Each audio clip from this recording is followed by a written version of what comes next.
Hello students, today we are going to talk about information processing as to how information is processed or how we take information, how we try to memorize and how we try to remember that while preparing for our exams, or it could be anything.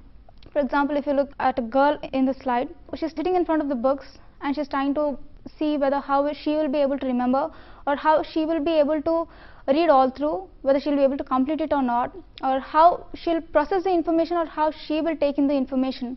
So keeping these things in mind, let's see what information processing is all about. Information processing includes short-term memory, long-term memory, rehearsal strategies, how we organize information and how information we take and how information which we try to forget in seconds can be stored in a long-term memory, how we use mnemonic devices. So let's look at each one separately.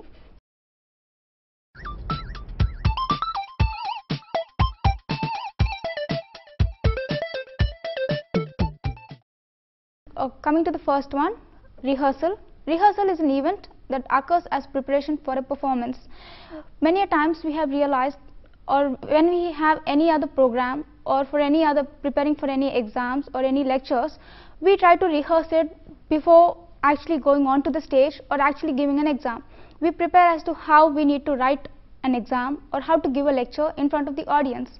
So we try to prepare it in front of the mirror, or we try to prepare it by giving it in front of our brothers or sisters, or it could be a friend. So we try to rehearse the information, and rehearsal is nothing but repetition of a particular information over and over again. And there's a concept known as rote learning. Rote learning is nothing but repeating of information over and over again without getting any meaning of it.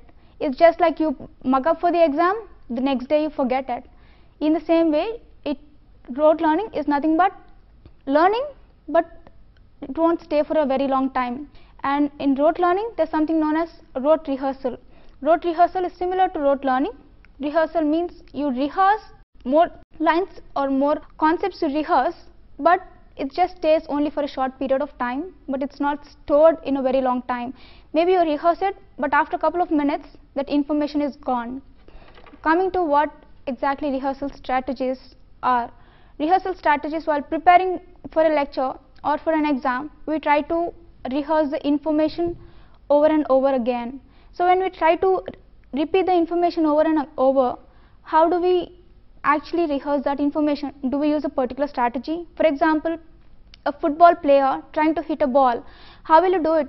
Actually try to think that I have to hit the ball only at the center or to the left or to the right. It could be any way. So there he tries to apply strategy, seeing the opponent who is standing at the goal post. So based on that, towards the end of hitting the ball, he might change his strategy by thinking that instead of left, he might change it to right, or instead of right, it could be left, or it could be center. So similarly, even while preparing for our exams or giving a lecture, we try to use a particular strategy as to how we rehearse the information. And various strategies in rehearsal learning, some of them could be like repeating information to learn. Foundation information is necessary to learn before more complex learning can take place.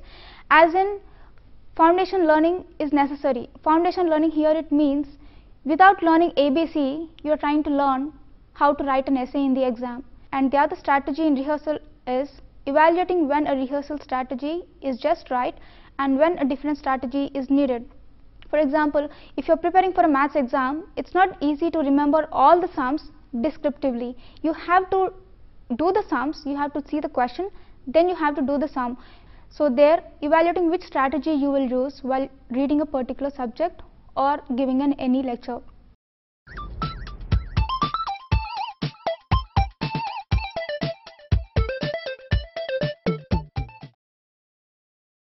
Coming to organizing information. How do we organize information?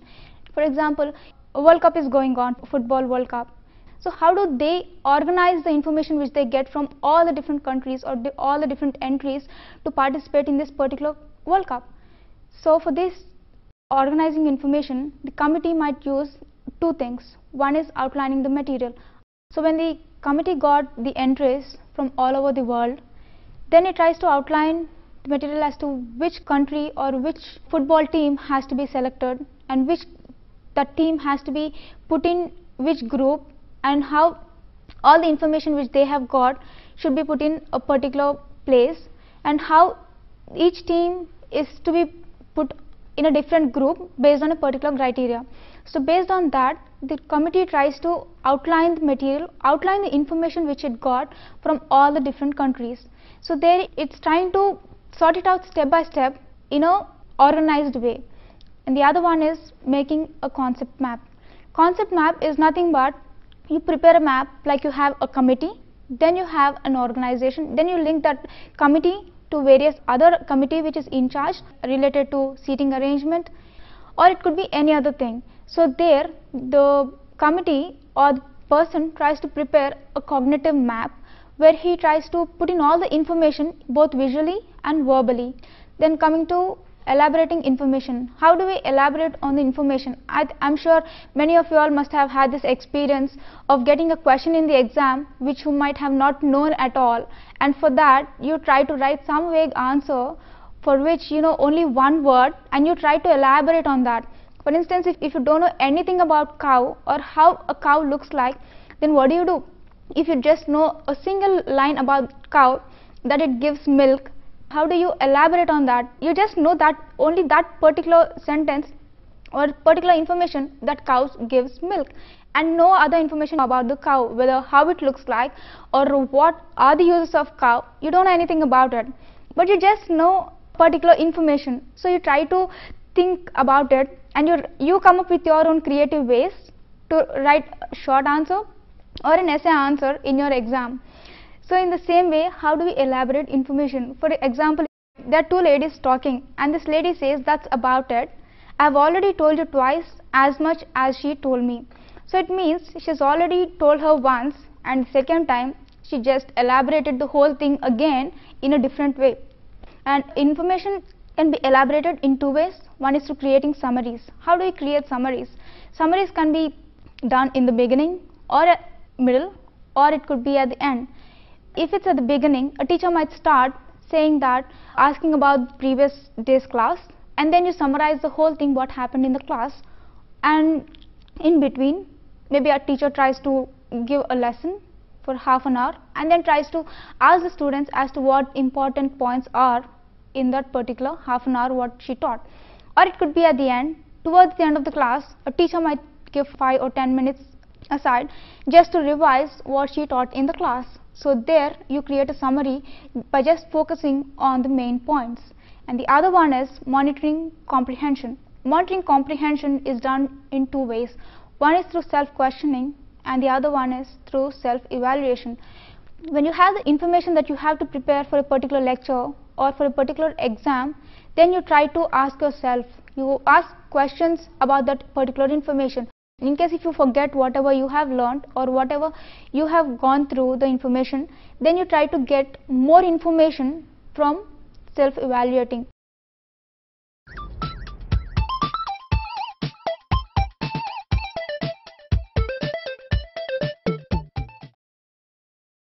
Now moving on to meaningfulness. Whenever we learn any information, if it's meaningful, then we remember it for a very long time. And meaningfulness of the materials depends on three things. One is familiarity and frequency of usage. The other one is number of associations elicited within a fixed amount of time, and relations among the words in the list. For example, the word management is there.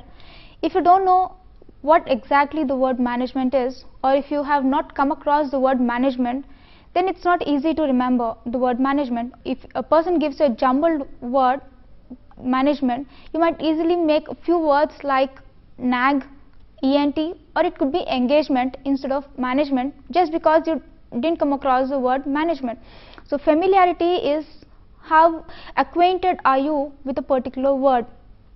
Because you didn't know management and you are so acquainted with going to weddings and attending parties and engagements, you remember the word engagement instead of management. If you are more of a student who is doing business management, then it's more easy for you to remember the word management, because it's more familiar to you, because you use it in every day-to-day life. The other one is number of associations. Number of associations means how many times you have come across with this particular term. For example, if you have gone to any weddings or attended engagements, more times you attended the wedding or more times you have attended the engagement, it's easy for you to remember that word engagement. Management, the more time you attend college, the number of times you have attended library, you have gone to library or attended lectures or seminars related to management, it's easy to remember.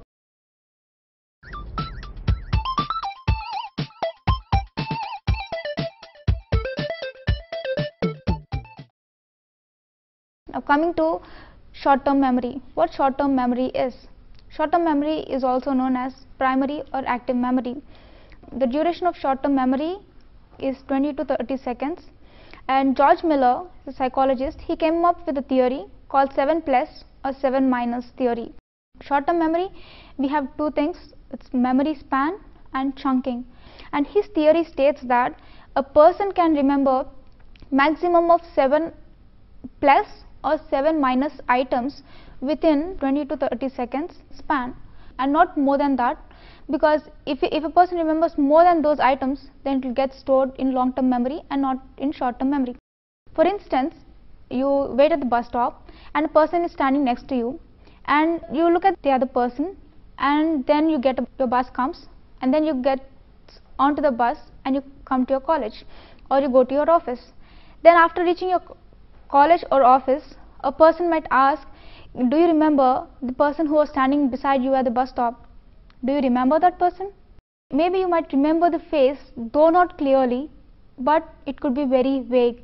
So there the information is stored in the short-term memory and not in long-term. And the other one is chunking. Chunking refers to breaking down the information so that it retains for a very long time.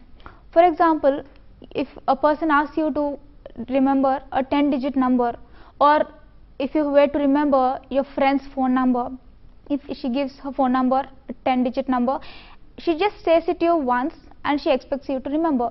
Will you be able to do that? It's not possible, right? So it will take some time for you to remember that number. So what do you do for that?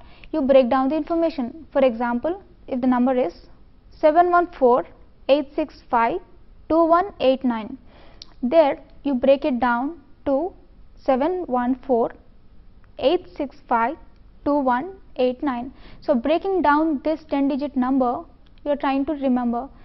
So in that way, after reading it thrice or after 4 or 5 times, you will be able to remember best friend's number easily after a point of time. Coming to the difference between short-term memory and working memory. Short-term memory refers to the temporary storage of information in the memory. As we have already seen, in short-term memory the duration is only 20 to 30 seconds. And working memory is another name for short-term memory. The working memory, the work it does is it temporarily stores, organizes and manipulates information. For instance, the example we have taken a couple of minutes back about a person standing at the bus stop and looking at the stranger standing beside this person. Here, when she reaches to the office and when a colleague asks her as to who was standing beside her at the bus stop, if she goes into little detail, there are chances that she might manipulate the information which she has seen. For instance, the person standing to her at the bus stop might be wearing a green color dress, but she might say, no, maybe it's pink, or maybe the bag which she is holding, it's a college bag. She might say it's a college bag, but instead that in reality that person might not be having a bag at all. So in working memory, though information is there, there's a chance of manipulating the information. So that's the main difference between short-term memory and working memory, and the terms are used interchangeably at times, short-term and working memory. Now coming to short-term and long-term memory. How is short-term memory different from long-term memory? In the 19th century, it was thought that short-term memory and long-term memory were together and not separate. They were not separate entities as such. But in 1950s, it came to know that an experiment was done on anterograde amnesia patients, and they found that those patients were unable to recall the information whatever happened after the accident or after the injury which occurred. So they had to learn information every day to remember certain items, certain things, or certain ways of doing a particular thing. So they had to remember each day. It was not like you remember it today and tomorrow it's there. So every day they had to remember the information, and it was found that then after doing the experiment, then they found that yes, there is a difference between short term and long term memory.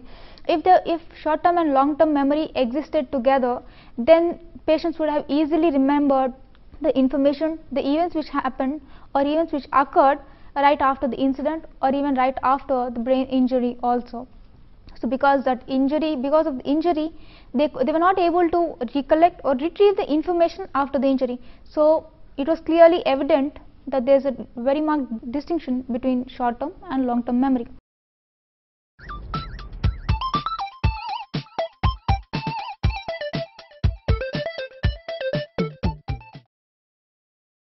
Now coming to long term memory. What long term memory is? Long term memory, the duration is more than 30 seconds, because the more we rehearse information, the more meaningful the information is, the more it's better stored in the long term memory. And the key ingredient that facilitates long term storage is meaningfulness. As we have already seen what meaningfulness is, you try to remember the word if it's meaningful to you. If it's not meaningful, you don't remember it. So the more meaningful the word is, the more better it's stored in the long term memory.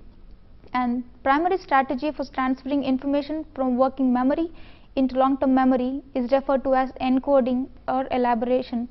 Encoding or elaboration means you try to expand on the information, as we have seen the example of a cow. You know the information just that it gives milk, but there you try to expand or elicit more information related to cow and you give it. So there, when you give more information, then there are better chances of remembering it.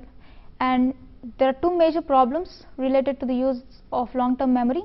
Number one is transfer the information accurately to long term memory and to retrieve the information accurately. How these two can be problems? Because transferring the information, retrieving the information is good, but how can they be problem in long term memory? Because with the information which is stored in long term memory, if it's not accurate, it can be manipulated. So the information which is stored in the long term memory has to be accurate. If it's not accurate, it will be a problem, because the way we rehearse, the way it gets stored in the long term memory. For example, if I know the word butter, and the more I rehearse, if I turn butter into batter, the word is misinterpreted, and in long term memory it's stored as batter instead of butter. So instead of writing the correct word butter in the exam, I write batter in the exam, just because the way I rehearsed it makes a difference. So even retrieving the information accurately, so even while retrieving the information, if I don't retrieve it as butter, if I retrieve it as batter, then it will be a problem. So even for the information to be correctly stored, correctly retrieved, so these two things need to be taken into account. And there are three classifications of long term memory. It's divided into procedural memory, semantic memory, and episodic memory. So what do we mean by procedural memory? Procedural memory refers to the behaviors or the actions which we do. Procedural memory is automatic and it's unconscious. For example, if I know how to ride a bicycle during my childhood, it's easy for me to get onto a bicycle even when I grow up to be an adult. So because it's stored for a very long time, that I have been using bicycle from the childhood till adulthood, because I've been riding it every day to school, to college, or to any other place, I got habituated to it. So there, even though if I'm not conscious, if I get onto a bicycle, it's evident that I may start riding the bicycle. So that information related to all my behaviors is stored in the procedural memory. Coming to semantic memory. Semantic memory refers to the information which we store related to the world around us.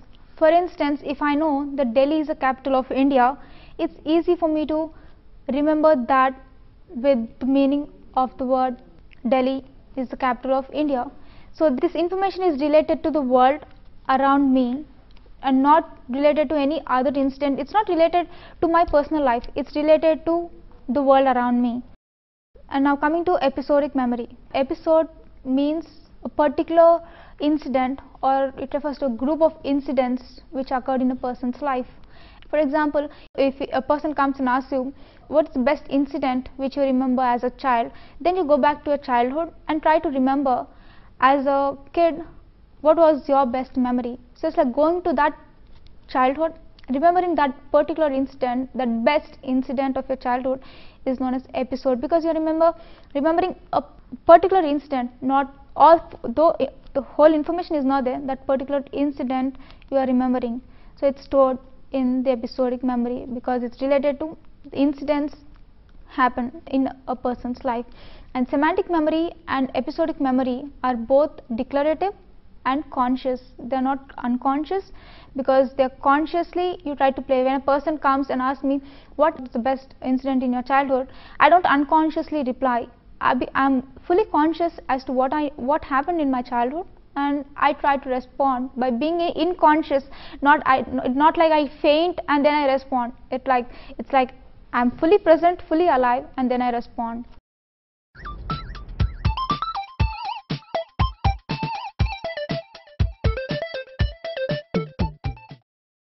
Now coming to organization of information in long-term memory. The various ways of organizing information in long-term memory are: advanced organizer. It refers to a teacher coming and explaining, before explaining the concept as to what social science is, she tries to bring in an incident where she tries to give an explanation about that, and then she starts what social science is all about. Coming to orienting question. Orienting question is nothing but asking a question about a particular topic as to what is social science, and then moving on to the topic. So that's orienting question, is to stimulate the mind of the student so that the person tries to think and answer what social science is instead of directly giving the answer. Then analogies are nothing related to the incidents which you try to similarly adapt to that. For example, they say if rose is to flower and then you give a dash, there the student tries to complete that by using whatever the blank is. And feedback loops are nothing but where you try to give an exam and then you try to forget to answer a particular question. There you try to go home, try to refer that particular question, and then you try to get an answer for that, and there you try to rectify that. So here you are trying to give a feedback to what you have missed. So that's known as feedback loop. Coming to associative addressing. Associative addressing refers to the information how we organize in the brain. There's retrieval cues in the brain where when we store the information, it goes to the brain, and there the cues respond by giving back the information. So there, by adapting all these 5 methods, we organize the information in long-term memory.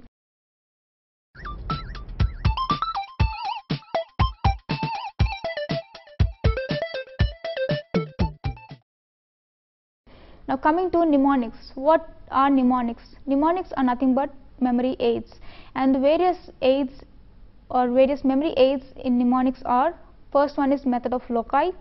Loci stands for a place or location in Greek, and it involves visualizing, moving through some familiar place and placing each item to be recalled as a specific place. For instance, if a person wants to remember the term wheel or a tire, then there are better chances of him going to a car garage or to a mechanic and then remembering the particular word wheel, than instead of the person going to the kitchen and remembering the word wheel. So the place is more important as to which place the person is trying to go and remember the word. The other one is peg word system. Peg word system refers to, it allows you to associate items with numbers so that given the item you can recall its number, or vice versa. If you look at the example, it says you have pictures like bun, shoe, tree, door, hive, etc. So here it refers to 1 is equal to bun, 2 is equal to shoe, 3 is equal to tree, 4 is equals to door, and things like that. So you are associating number with a particular word or a particular item. So here you try to remember by associating number with the word 1 bun. It's like 2 shoes. It's like that. And coming to strategies in mnemonics, various strategies are acronyms. acrostics, and even rhyming. Acronyms refers to remembering a single word, wherein for each word you have a different meaning, but you make a word out of it and then you try to remember it. And keyword mnemonics, it aids to help students learn new vocabulary words. Actually, this word keyword mnemonics was initially used for foreign students, thinking that it would be helpful for them to learn new information, because if they move on from one country to another country, then it would be difficult for them to learn new words. So if you look at this example, corpus callosum, here there are two words, corpus callosum. If a person wants to remember this word, he tries to associate the word corpus, takes the word pus as plus, callosum, sum as sum as in plus and sum as in from maths. Actually, it's corpus callosum, it's related to biology, but plus and sum are taken from maths. So you take those two terms from maths, you integrate it into science, and then you try to remember this word. So it's not only helpful for students, not only for foreign students, also Indian students.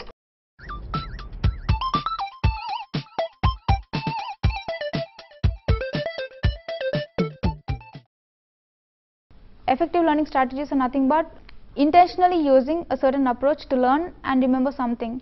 It's called learning strategy.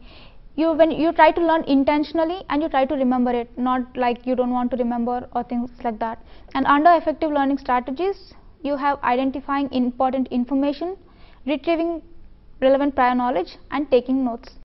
Identifying important information. How do we identify information? For example, if you have read any books, you see certain words highlighted in italics or in bold. There you see that certain text or certain word is highlighted because that particular word is meant to be important. The other one is retrieving relevant prior knowledge. For instance, if you look at it in this picture, a person is trying to put that pizza inside. If the person knows the recipe of the pizza and how to make pizza and how to put it in the oven, and if he forgets to remove that pizza from the oven, what happens? Obviously, you'll get a burnt pizza towards the end. You won't eat that pizza. So here the person is trying to retrieve relevant prior knowledge. So here he knows what pizza is, how the pizza is made of, but if he doesn't know how to remove it from the oven, it becomes a problem. Same with your learning. When you learn, if you're not able to remember, if you're not able to recollect, then it creates a problem. And finally, taking notes. How well do we take notes while during the lecture? When the lecture is going on, the way you take notes also matters. I mean, because when you go home or when you, after finishing the class, when you read through the notes which you have prepared during the class, it might be very helpful while preparing for the exams.